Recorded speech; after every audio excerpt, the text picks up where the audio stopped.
এবার সাবেকিয়ানাকেই সঙ্গী করে এগোতে চায় ৬৪ পল্লীর পুজো মণ্ডপ। ৭৭তম বর্ষে ৬৪ পল্লীর ইউএসপি সনাতন রুদ্রপালের সাবেকি প্রতিমা। খুঁটি পুজোর মাধ্যমে রবিবার পুজোর শুভ সূচনা হলো। কর্ণাটকের এক মন্দিরের আদলে তৈরি হবে মণ্ডপ, প্রতিমা হবে সাবেকি।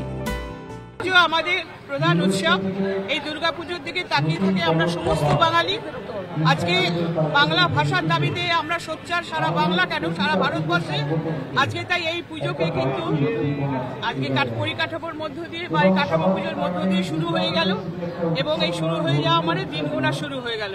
পুজোর সময় ৬৪ পল্লীতে এত লাইন পড়ে যে ঢোকা একটা অসম্ভব ব্যাপার হয়ে যায়। তাই আমি সকাল সকাল একটুখানি এসে মাঝে মধ্যে চান্স নিয়ে পুজোটা দেখে যাই। লেক অ্যাভিনিউ সেবক সংঘের খুঁটি পুজোয় উপস্থিত ছিলেন দক্ষিণ কলকাতার সাংসদ মালা রায়, বিধায়ক দেবাশিস কুমার, সঙ্গীত পরিচালক জয় সরকার সহ অনেকে।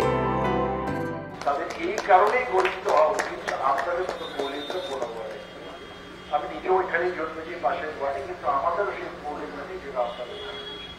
সেই জন্য আমার অহংকার হয় মাঝে মাঝে যে এই অঞ্চলের বিধায়ক হিসাবে আমি ঈর্ষা হয় যে আমি একে থাকি না।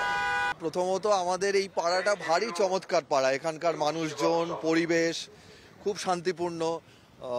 আর সেবক সংঘ বহু পুরনো একটা সংগঠন, এইখানেই অনেক ভালো ভালো পুজো হয়, জানো সেটা।